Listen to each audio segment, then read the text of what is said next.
এক পায়ে মাথা উঁচু করে দাঁড়িয়ে থাকা তালগাছ, আর তাতে বাবুই পাখির ঝুলন্ত শিল্পনির্মিত বাসা ছিল একসময়ের পরিচিত ও স্নিগ্ধ এক দৃশ্য। তালগাছগুলো দেখা মিলত গ্রামের মাঠে প্রান্তরে কিংবা পথের ধারে। দাঁড়িয়ে থাকা তালগাছগুলো যেন প্রকৃতির এক নির্বাক প্রতীক ছিল। এখন তা প্রায় বিলুপ্তির পথে। দক্ষিণা বাতাসে দোল খাওয়া বাবুই পাখির বাসাগুলোতে পাখির কিচিরমিচির শব্দে ভরে উঠত চারপাশ। এই দৃশ্য একসময় গল্পে, গানে, ছড়ায় ও ছবিতে ওতপ্রোতভাবে জড়িয়েছিল, কিন্তু সেসব সৌন্দর্য আজ কেবল পাঠ্য বই, লোককথা আর স্মৃতির পাতাতেই সীমাবদ্ধ। খাগড়াছড়ির পানছড়ি উপজেলার রাস্তার ধারে তালগাছ দেখা এখন প্রায় দুঃসাধ্য।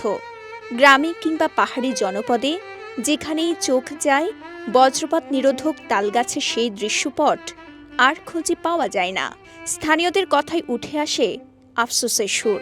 তারা জানায়, তালগাছ হারানোর সঙ্গে সঙ্গে হারিয়ে যাচ্ছে প্রকৃতির চিরচেনা রূপ, বাবুই পাখির আবাসস্থল।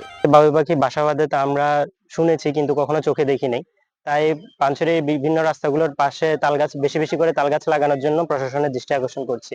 তালগাছে বাবুই পাখির বাসা যেমন দৃষ্টিনন্দন, তেমনি বজ্রপাতের সময় এ গাছ খুবই কার্যকর বলে জানান প্রকৃতিপ্রেমী আলীনগর সরকারি প্রাথমিক বিদ্যালয়ের প্রধান শিক্ষক খুরশিদা বেগম। বাবুই পাখির দৃশ্য ফেরাতে এবং বজ্রপাতে প্রাণহানির ঝুঁকি কমাতে তালগাছ রোপণে বন বিভাগ ও স্থানীয় প্রশাসনের প্রতি আহ্বান জানান তিনি। এই ঈদে জামা জুতো অ্যাকসেসরিজের ডিসকাউন্ট।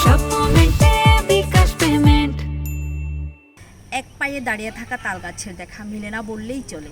তার সাথে দেখা মিলে না সেই বিখ্যাত বাবুই পাখির বাসা।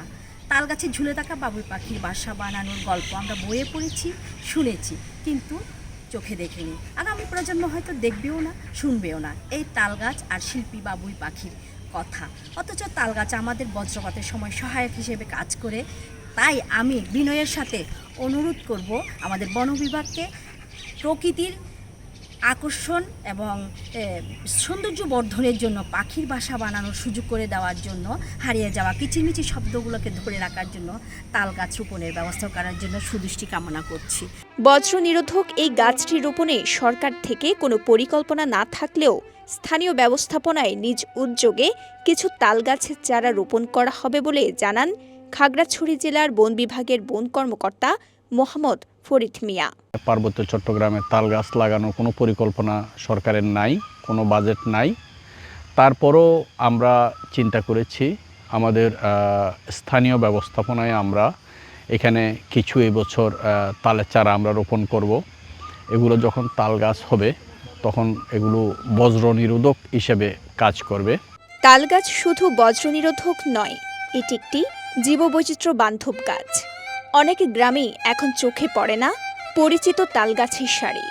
পথের পাশে ছায়াদানকারী এই গাছে বাবুই পাখির বাসা শুধু সৌন্দর্য নয়, বরং পরিবেশের ভারসাম্য রক্ষা পায়।